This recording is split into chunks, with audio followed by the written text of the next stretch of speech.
अब हम बात करेंगे इलेक्ट्रॉन रागी प्रतिस्थापन अभिक्रिया, वो भी किसकी इलेक्ट्रॉन रागी प्रतिस्थापन अभिक्रिया? बेंजोइक अम्ल की। तो देखो इसमें हमें क्या लेना पड़ेगा? बेंजोइक अम्ल लेना पड़ेगा। बेंजोइक अम्ल क्या होता है?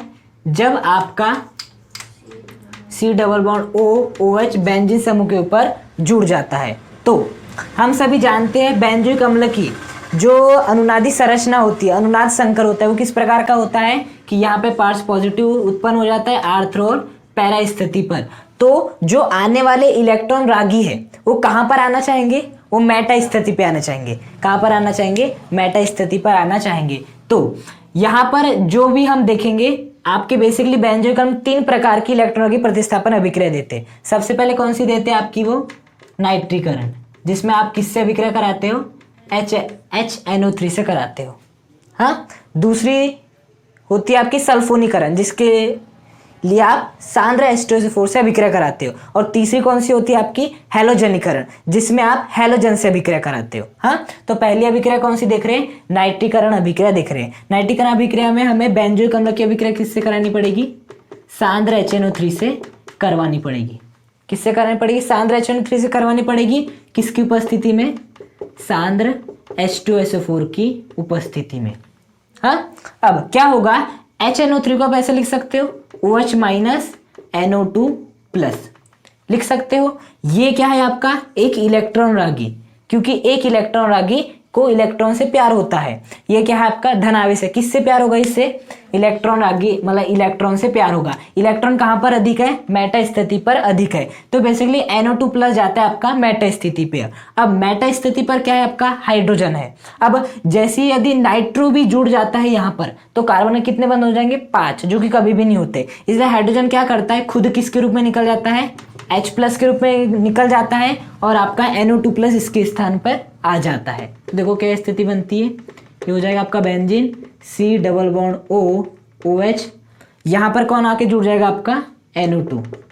या तो आप यहाँ पर भी जोड़ सकते हो, बात वही है, दोनों में मेटा स्थिति है। हाँ, तो होता आपका यही है कि देखो एक इलेक्ट्रॉन रागी ने दूसरे इलेक्ट्रॉन रागी, इसके ऊपर क्या है? पॉजिटिव है। एक इलेक्ट्रॉन रागी ने दूसरे इलेक्ट्रॉन रागी को उसकी जगह से हटा दिया, H प्लस को उसकी जगह से हटा दिया, खुद उसके स्थान पे लग गया। इसलिए क्या कहते हैं? इलेक्ट्रॉन रागी प्रतिस्थापन। प्रतिस्थापन का मतलब सामने वाले को उसकी जगह से हटाकर खुद उसकी जगह लग जाना। यहाँ पर एक इलेक्ट्रॉन रागी ने सामने वाले इलेक्ट्रॉन रागी को उसकी जगह से हटाया, H प्लस को हटा दिया और खुद उस पे जाके जुड़ गया। और ये H प्लस क्या करेगा? इस OH माइनस के साथ क्या बना लेगा? जल का अणु बना लेगा। क्या बना लेगा? जल का अणु बना लेगा। इसको नाम क्या देंगे?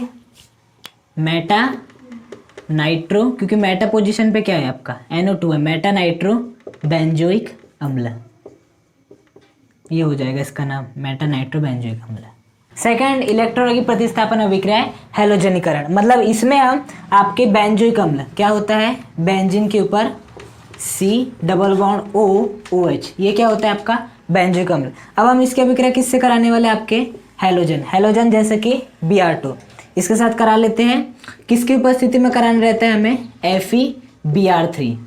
किसकी उपस्थिति में कराना रहता है? FeBr3 आयरन ब्रोमाइड, इसके साथ कराना रहता है। तो होता क्या है? Br2 टूट जाता है आपके Br, देखो Br2 को ऐसे लिख सकते हो Br सिंगल बॉन्ड Br। अब क्या होता है? ये वाला जो Br रहता है इस बंध के दोनों इलेक्ट्रॉन ले लेता है और खुद किसके रूप में परिवर्तित हो जाता है? माइनस के रूप में। अब इलेक्ट्रॉन किससे दूर गए? इस Br से, तो इस Br पे क्या आ जाएगा? प्लस आ जाएगा। अब ये वाला जो प्लस है वो कहां पर अटैक करेगा?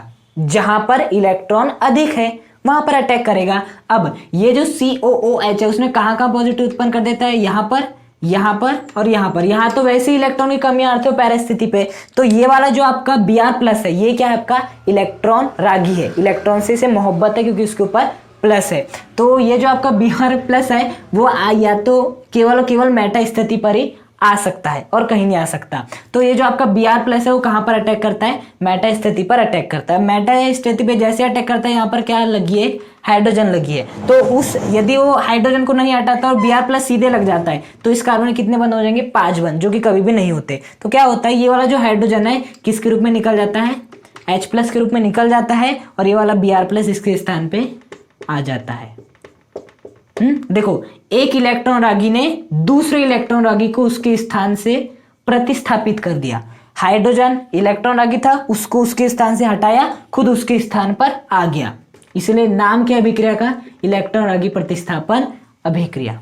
बात है समझ में? इसमें आपका बेंजोइक अम्ल Br2 के साथ अभिक्रिया करके FeBr3 की उपस्थिति में इसका नाम क्या हो जाएगा? मेटा ब्रोमो बेंजोइक अम्ल। मेटा ब्रोमो बेंजोइक अम्ल प्रदान करता है। नेक्स्ट अभिक्रिया सल्फोनीकरण। मतलब इसमें क्या होगा, जो आपका बेंजोइक अम्ल होगा उसकी अभिक्रिया हम किसके साथ कराएंगे? आपके सल्फ्यूरिक अम्ल के साथ। सल्फ्यूरिक अम्ल क्या होता है आपका? H2SO4। ये होता है आपका सल्फ्यूरिक अम्ल, इसके साथ हम अभिक्रिया करेंगे। अब देखना है H2SO4 कितना टूट जाएगा? OH माइनस और HSO3 प्लस। आपका H2SO4 टूट जाएगा OH माइनस HSO3 प्लस में। अब बताओ ये क्या है आपका? एक इलेक्ट्रॉन रागी। इसे किससे मोहब्बत है? इलेक्ट्रॉन से मोहब्बत है। अब बताओ इलेक्ट्रॉन कहाँ पर अत्यधिक स्थिति पर है? मेटा स्थिति पर अधिक है। क्यों? क्योंकि इस आर्थ्रो और पैरा स्थिति पर इस COH समूह ने क्या उत्पन्न कर दिया है? पॉजिटिव चार्ज उत्पन्न कर दिया है। तो यहाँ तो इलेक्ट्रॉन की वैसी कमी है, तो जो आपका इलेक्ट्रॉन रागी वो कहाँ पर आना चाहेगा? मेटा स्थिति पे। चाहे वो यहाँ पर आ सकता है, यहाँ पर आ सकता है, दोनों बात वही है। तो यहाँ पर क्या लगी है? हाइड्रोजन लगी है। अब यदि HSO3 यहाँ पर आती तो इस हाइड्रोजन आपका निकल, हाइड्रोजन कार्बन के कितने बंद हो जाएंगे? 5 बंद, जो कि कभी भी नहीं होते। तो ये जो हाइड्रोजन रहता है वो किसके रूप में निकल जाता है? H+ के रूप में निकल जाता है। और इस H+ के रूप में कौन जुड़ जाता है? यहाँ पर HSO3 आपका जुड़ जाता है। ये हो गया C double bond O OH, और यहाँ पे आके कौन जुड़ जाएगा? आपका HSO3। एक इलेक्ट्रॉन रागी ने दूसरे इलेक्ट्रॉन रागी को उसके जगह से हटाकर खुद उसके स्थान पे लग गया। इस अभिक्रिया को क्या कहते हैं? हम आपका इलेक्ट्रॉन रागी प्रतिस्थापन अभिक्रिया। इसका नाम क्या हो जाएगा? मेटा सल्फो बेंजोइक अम्ल। क्योंकि HSO3 समूह मेटा स्थिति पे तो मेटा सल्फो बेंजोइक अम्ल। अब एक अभिक्रिया की बात आती, कौन सी अभिक्रिया? फ्रीडल क्राफ्ट अभिक्रिया। इसको हम हमेशा पढ़ते थे। 4 अभिक्रिया पढ़ते थे इलेक्ट्रॉन की प्रतिस्थापन। पहला क्या होती थी? हैलोजनीकरण, दूसरा नाइट्रीकरण, तीसरा होता था सल्फोनीकरण, और चौथा होता था फ्रीडल क्राफ्ट। लेकिन याद रखना ये वाला जो बेंजोइक अम्ल है वो फ्रीडल क्राफ्ट अभिक्रिया नहीं देते हैं। वो केवल सल्फोनीकरण, नाइट्रीकरण और हैलोजनीकरण देते हैं, फ्रीडल क्राफ्ट नहीं देते हैं।